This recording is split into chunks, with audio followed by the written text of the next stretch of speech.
Hello and welcome back to my channel. My name is Emma and here we talk about simple living on a budget. In today's video, I'm going to be sharing with you my budget for the second half of April 2020.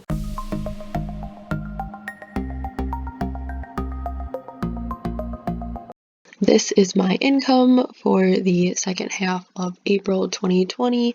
As you can see, I have a pay cut typical to what I usually make. So my company did a 20% pay cut to save cash for the whole pandemic going on.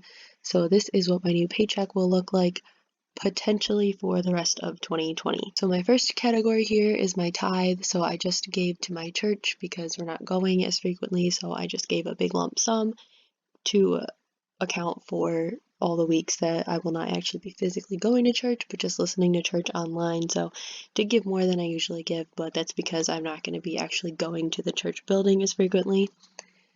Next is my Great Lakes payment, which is made in the first half of the month, so that is already been taken care of. Next is my Nelnet payment, and I did make that, so all of my student loans have gone into deferment. However, I'm still paying the minimums because I'm still making money.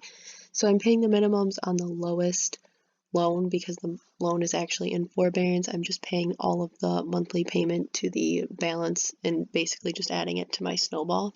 Here's Apple Music. I will have $6 taken out of my account for that. And next I have my Adobe subscription that I pay for that comes out of my bank account. So we have cash envelopes. These are pretty slim for the month. So I did $20 for gas because I haven't had to fill my tank up in almost a month and I'm probably going to have to put some money in it, but $20 should be more than enough to last me quite a long time. Next is groceries, $80, and I did that because I'm buying groceries for my grandparents. I have 2 households of grandparents that I'm grocery shopping for, so I kept my cash in there because I'll spend cash and then they'll pay me cash back, but I needed to make sure that I actually had cash on hand to do that. Next is my fun and personal money, which is $100. I kept that in there in case there's anything that I want to buy for either something to do at home or if there's something that I want to add to my home office. Finally, we have sinking funds. I'm not putting any money in my sinking funds for the time being because this is not a time to be spending extra money on gifts or travel, so just not adding to that right now and sticking with what I have.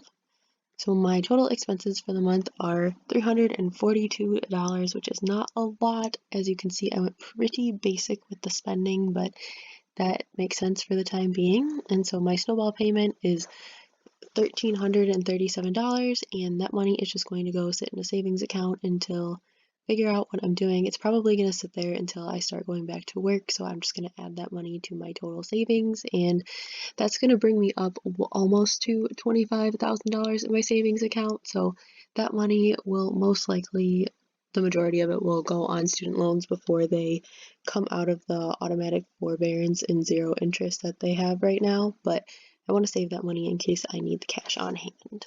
Thank you guys so much for watching this video. If you liked it, do not forget to give it a thumbs up and hit the subscribe button. Thank you so much for watching, and I will see you in the next video.